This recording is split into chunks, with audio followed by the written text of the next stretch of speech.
Hello everybody, welcome back to the channel. तो अभी तक हम लोग डिफरेंशिएशन के बारे में बात की है। अगर आपने वो वीडियो नहीं देखा है तो आप जाकर देख सकते हो। आज हम लोग उसके ही एप्लीकेशन के बारे में बात करेंगे, ठीक है। तो अभी तक हम लोग कैलकुलस में क्या कुछ डिस्कस कर चुके हैं कि differentiation, integration, application of integration और डिफरेंशियल कैलकुलस। ओके, तो अब हम लोग बात करते हैं एप्लीकेशन ऑफ डेरिवेटिव्स के बारे में, ठीक है। सबसे पहले हम लोग जानते हैं कि डेरिवेटिव्स क्या होते हैं। जैसे अगर कोई भी फंक्शन है, ठीक है, मान लीजिए आपका F X is equal to X square plus 3, ये कोई फंक्शन है, ठीक है। अगर मुझे इसका डेरिवेटिव निकालना है तो हम लोग क्या करते थे, इसे डिफरेंशिएट करते थे, ठीक है। तो हमारे पास इसकी डिफरेंशिएशन क्या आएगी, 2x, क्योंकि ये x to the power n का फॉर्म है और हम लोग इसका फॉर्मूला जानते हैं n x to the power n minus 1, ठीक है। तो इस तरह से हम लोग डेरिवेटिव निकालते थे। अब हम लोग देखते हैं कि ये जो डेरिवेटिव होता है उसे हम लोग रियल लाइफ में यूज कहाँ कर सकते हैं, ठीक है। तो सबसे पहले हम लोग फर्स्ट जो यूज करते हैं वो होता है rate of change of a quantity को मेजर करने के लिए, ठीक है। जैसे फॉर एन एग्जांपल, अगर एक मान लीजिए फॉर्मूला हम लोग जानते हैं कि pi r square is equal to pi r square, किसका फॉर्मूला होता है, ये सर्कल का, ठीक है। अब देखिए, अगर हमें ये डिटरमाइन करना हो कि इसका जो रेट है वो टाइम टी के रेस्पेक्ट में कैसे बढ़ रहा है, ठीक है। और मुझे इसका मान लीजिए ये क्वेश्चन दिया हुआ है हमारे पास कि ये एरिया ऑफ सर्कल का ये फॉर्मूला होता है और हमें निकालना है कि डीए अपॉन dt क्या होगा, ठीक है। डीए अपॉन dt क्या होगा, और हमारे पास rate of change of radius दिया हुआ है, ठीक है। मान लीजिए rate of change of radius क्या दिया है, 5%, ठीक है। तो मुझे अगर ये निकालना है तो हम क्या करेंगे, इसे डिफरेंशिएट करते हैं, ठीक है। डिफरेंशिएशन से क्या होता है कि नाम से ही पता चला डिफरेंशिएशन।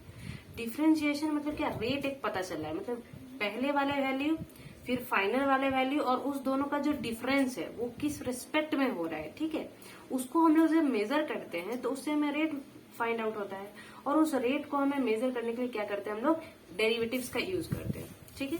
फॉर एग्जाम्पल, यहाँ पे अगर मैं 2πr लिखूं, लेकिन यहाँ पे आप देख सकते हो कि ये r है, ठीक है, मतलब ये दूसरा वेरिएबल है और हम तो t के रिस्पेक्ट में कर रहे हैं ना, तो हम यहाँ पे एक और चेन रूल के अकॉर्डिंग क्या हो जाएगा, dr अपॉन dt, ठीक है। अब dr अपॉन dt की वैल्यू में दी हुई है तो 2πr इंटू 5/100, ठीक है। और यहाँ पे एक r भी होगा, 5% ऑफ r, और r का मान लीजिए वैल्यू 2 है, ठीक है। तो ये इससे ये कैंसिल हो गया, ये 10 और ये आ जाएगा आपको πr अपॉन 5, ठीक है। तो हमारा rate of change of area क्या आ जाएगा, πr अपॉन 5, ठीक है। तो इस तरह से क्या करते हैं, हम लोग रेट्स निकालते हैं, ओके। अब हम लोग सेकंड पॉइंट बात करते हैं कि हम लोग क्या चीज में यूज कर सकते हैं डेरिवेटिव्स का, जो है स्लोप ऑफ ए कर्व। मान लीजिए हमारे पास कोई एक कर्व दे रखा है, फॉर एन एग्जाम्पल हम केमिस्ट्री में ये वाला कर्व देखते हैं, ठीक है। ये किस चीज का कर्व होता है, अगर आप ये वाला फॉर्मूला जानते होंगे, x/n is equal to log p plus log k, ठीक है। ये आपका फ्रेंडलिक्स आइसोथर्म का फॉर्मूला होता है, ठीक है। तो इस तरह का जो क्वेश्चंस होते हैं, जो फंक्शन दिया हुआ है और उसका मुझे स्लोप निकालना है। स्लोप निकालने का एक फॉर्मूला होता है कि slope is equal to tan theta, ठीक है। कैसे tan थीटा, ये और ये ऐसे मैं अगर परपेंडिकुलर ड्रॉ करूं तो ये जो बन रहा है एंगल, ये एंगल क्या हुआ, थीटा, और इसी का tan अगर हम ले लेते तो उसका क्या आ जाता है, स्लोप। बट बाई चांस अगर मुझे ये ना दिया रहे, मुझे थीटा की वैल्यू नहीं पता है, तो हम कैसे निकालेंगे, तो हम लोग क्या करेंगे कि ये जो y कोऑर्डिनेट है और ये जो x कोऑर्डिनेट है, ठीक है। तो अगर मैं dy अपॉन dx निकाल लूं तो ये क्या देगा, इस कर्व का स्लोप डिटरमाइन कर देगा, समझ में है। तो इस तरह भी हम डेरिवेटिव का यूज कर सकते हैं किसी भी कर्व का स्लोप फाइंड आउट करने के लिए, ओके। और टेंजेंट भी हम लोग निकाल सकते हैं, उसके बारे में हम लोग आगे पढ़ेंगे कि टेंजेंट्स एंड नॉर्मल्स क्या होता है। टेंजेंट्स एंड नॉर्मल्स, इस दोनों का क्या रिलेशन होता है dy/dx के साथ, ठीक है, उसके बारे में हम लोग आगे बात करेंगे। अब देखिए थर्ड पॉइंट जो है हमारा कि मैक्सिमा और मिनिमा निकालना है। मान लीजिए हमारे पास कुछ ऐसा एक कर्व दे रखा है, ठीक है, इस टाइप से,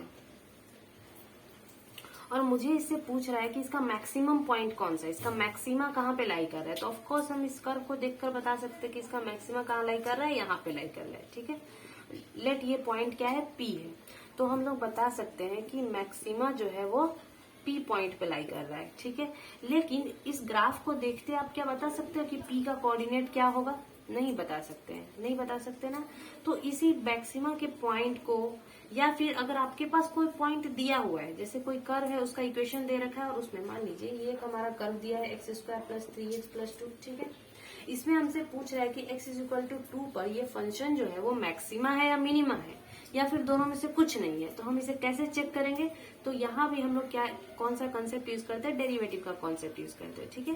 तो इससे हम लोग क्या करेंगे, इसे फर्स्ट बार डिफरेंशिएट करते तो हमारे पास दो रूल होता है एक्चुअली, एक फर्स्ट डेरिवेटिव टेस्ट और एक सेकेंड डेरिवेटिव टेस्ट, ठीक है।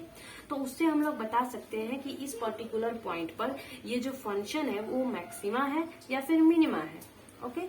तो इस तरह से भी हम लोग क्या करते हैं, डेरिवेटिव्स का यूज कर सकते हैं। अब हम लोग जो हमारा फर्स्ट पार्ट है that is rate of change of a quantity, उससे रिलेटेड कुछ क्वेश्चंस कर लेते हैं, so that we our concept will be clear, okay.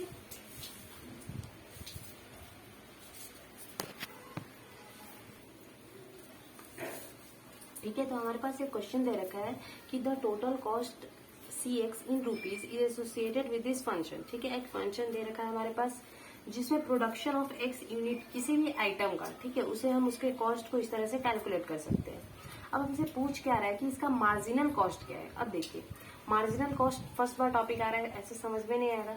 तो मार्जिनल कॉस्ट का बेसिक मतलब होता है कि उसका हमें डिफरेंशिएशन सबसे पहले करना है, ठीक है। तो हम लोग क्या करेंगे कि ये जो हमारा कॉस्ट का जो इक्वेशन दिया हुआ है, जो फंक्शन दिया हुआ है, उसे हम एक बार डिफरेंशिएट करेंगे, right, d/dx of c of x, ठीक है। इसे हम लोग करते हैं। तो जो हमारा वैल्यू आएगा, जो हमारा अलग से फंक्शन आएगा, ठीक है, इसमें हम लोग क्या करेंगे कि जिस यूनिट पर पूछ रहा है, लाइक यहाँ पे पूछ रहा है marginal cost when 3 units are produce, इसका मतलब x = 3। जब हम x = 3 इस इक्वेशन में पुट करेंगे तो हमारे पास जो आ जाएगा वो क्या आ जाएगा, मार्जिनल कॉस्ट आ जाएगा, किस पर, C-3 पे, ठीक है। तो यहाँ पे आप वैल्यू डाल दो x के जगह 3, तो हमारे पास जो आ जाएगा आंसर वो क्या आ जाएगा, 30.015, ठीक है।